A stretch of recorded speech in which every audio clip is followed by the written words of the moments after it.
Alright, so we'll start off with her normal attacks, and I think one thing that's really interesting is she has a lot of really long multi-hitting strings that you have to kind of dial out really quickly. Right. As you can see here, this is her forward 2, so it's got a ton of range, but the thing is, while these do good damage and have a lot of hits, you actually can't hit confirm a lot of them because you have to kind of dial them out. Like, right. Because they are a lengthy dial-in combo. Yes. This is like kind of one of her main strings, and you can either cut it short or do this last part here. She has a low that'll actually pop them up a little bit. She doesn't get a traditional combo mid-screen, but in the corner she can. And she does not have a pop-up overhead like a lot of characters, but she does have pretty good range on her hop attack. And a lot of her moves are also knocking them back. She is kind of a zoning character too, right? Yes, absolutely. That's still really good. It's not just her range. Let's check out her throws because they are beautiful. I love the little pose there. Whoop. Awesome. Her last normal I'd like to show is her back 1, which is a pretty fast, good range mid. And she has a couple of extensions off of it. And this one here, during the kicks, you can kind of hit confirm, see if it hits, let the whole string go. You can stagger it. And it is actually a crushing blow on a punish or a counter hit. So it gets really good damage and pushes them full screen for her zoning. Can we see her down 1? Her down 1 is exactly what you want from it. I would consider it a failure if her down 1 was not that. Right. Here's a question for you, as a former top katana of the world. Many, many years ago. Tell me, how many times do you think you've done a down 1 with katana? The down 1 has made me quite a lot of money. That's all I can say. Back in the day when you were doing it, there wasn't quite a lot of money, though. Well, when you are as consistent as I am getting top 8 and you're only making $300 a tournament, when you get top 8 at every tournament you win because you're just that tight, it adds up. It does add up. So tight. So how many times have you pushed the button?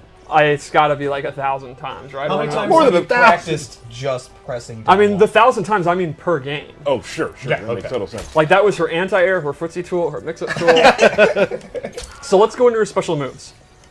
We'll start with the standard ones. Her fan toss is back. Like the last game, it's super fast. It's a high attack. It can hit people out of the air. If you amplify it, she does a double one. This can catch people jumping or that are trying to walk in after the first one. It's a great projectile. Her air fan is back, but in my opinion, her ground fan is kind of her core footsie tool, or zoning tool in this one. Very similar to MKX. Fan lift is back. It's exactly what you want. It's a combo starter. And now she has a new move, which I just whipped, this cool throat slit. And this, to me, is how you're going to end most of your juggle combos. And it has a crushing blow if you do an 8-hit combo. So once per game, you can kind of cash in, do an 8-hit combo, into the throat slit, and get significantly extra damage. But again, with the crushing blows, you can only do it once per match. So you kind of got to know, like, if they're going to die anyway, you don't want to cash out. Yeah, I got to say, we've been playing a lot of the game in the studio. Yeah, a lot of people. Which is awesome. And like, the meta game of figuring out your crushing blows and when you want to use them, and the times you accidentally down 2 when they're pretty much dead anyway, and you waste it because you didn't put hold on. Yeah. Like this meta game, I can't wait for the fans to start playing because it is some of my favorite parts of the game right now. She also has square boost back. The amplify is really, really cool. Normally, she can only do it in the air. And that's where we can get into the loadouts I made. I made 2 loadouts to show. Okay. So the first one, I gave her ground war, which allows her to do square boost on the ground. It behaves just like the air one. It's super fast, so it's almost like a shadow kick or Raiden Superman. It's a great combo ender. Like, for example, normally you can't combo after this. If you have ground war equipped, I'll go ahead and go into square boost to give her extra damage. The other thing I gave her is flutter is back, which is essentially like a double jump where you can lower. So you can do stuff like, normally she does jump kick fan to kind of get in. You can fake it out, and if they try to anti-air, come down with the jump kick fan. Or you can use it to get over projectiles. Maybe like Noob throws a shadow, or Liu Kang throws a low fireball, and you're going to hit the ground. You can do flutter. And then lastly, in this loadout, I gave her Royal Protection, which is a projectile absorb.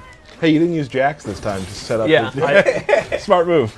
So you see her fans start glowing. When she absorbs a projectile, she actually gets a damage buff on all her fan attacks while the fan's glowing. So you kind of are zoning the opponent out, You absorb a projectile to stop their zoning, and then that actually amplifies her melee to then go in and use her offense, which is And with pretty her cool. having like these long chain combos as well, right? Like Right. that damage is just gonna. It's going to add up, yeah. It's awesome. So one interesting thing is, we talked recently about how we're going to have 2 preset loadouts for tournament and ranked play. This is actually one of her tournament loadouts that I made. This is the one that I like using. I've been using it against you a lot. Right. So here's an example that And people are my, saying. my Jax one actually is too. Yeah, the one that you just used for Jax is. So those are the 3 moves she gets. So how about one more loadout? Also, Yeah, let's do it. just while we're talking about that, we will be playing our belt battle today in tournament mode. In tournament mode, yes. I wasn't ready for that. You always have to be ready for tournament. You never know when a tournament's going to start. Well, Do you not want- usually you get an invitation to the tournament. Do you not want? Do you not Did want? did you not get your ancient scroll? I did not get an ancient. Do you scroll not at want all. to do that today? Are you afraid? Whoa, buddy. I'm not afraid of anything. The possible character that I select to do the belt battle, I don't know what their tournament loadout is, but you know what? Let's do it. Well, you will find out as the community does. Well, actually, yeah, I mean, we're all gonna find out today. Yeah. Let's do it. And then my witty name won't be there. Oh, that's Let's okay. go for her fatal blow before we go to loadout 2. Well, wait, we gotta get the camera back. There it is. All right. I got you. You could see the into the attack is a really long range move. It's pretty good if you look for movement in the mid range. It's pretty slow. It's not like super fast, but the range makes up for it. Love it. Real quick, do you have any sort of lore about? I mean, listen, doesn't have to be about 11. We cannot have a combat cast without a Kitana lore minute. Well, I can say this is a little known fact. It's from John Tobias's notes that came out a couple years ago. Kitana was actually originally planned to be an MK1 under the name Katsuni, and her role in the story was going to be Shang Tsung's daughter, and you would win her hand in marriage if you won the tournament. Oh, But they had a lot of story ideas that they never really went with, and they used her for MK2. nice. And that has been Steve's Lore Minute. awesome.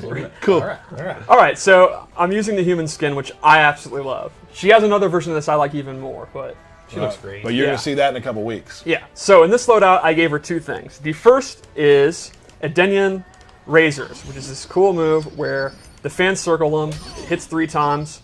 You can use this.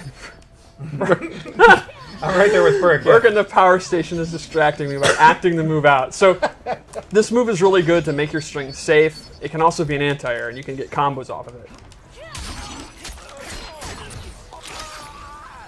You can also use it in the corner to get combos that typically aren't possible. So, for Ooh, example, I love that combo. That was nice.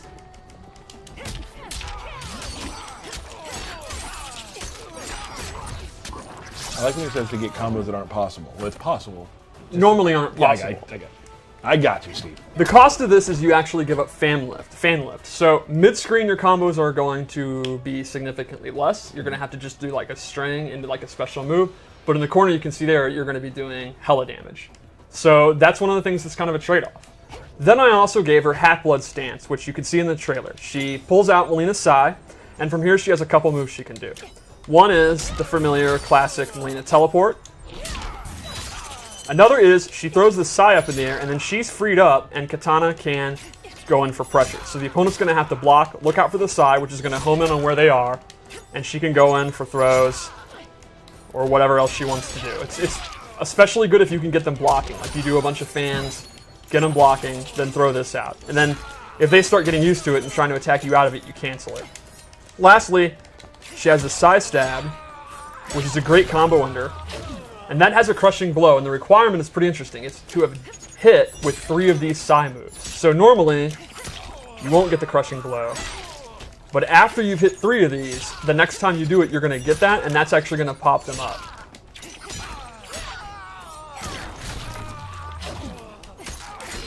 Ooh, That's okay.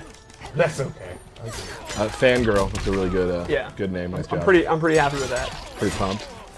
So I would say that is our look at Kitana. She's redone in a lot of ways, a ton of new animations. But I think those familiar with Kitana, like if you want, you know, the really good zoning with fans, you want the big conversions, the really good combos. She's still like a combo queen character.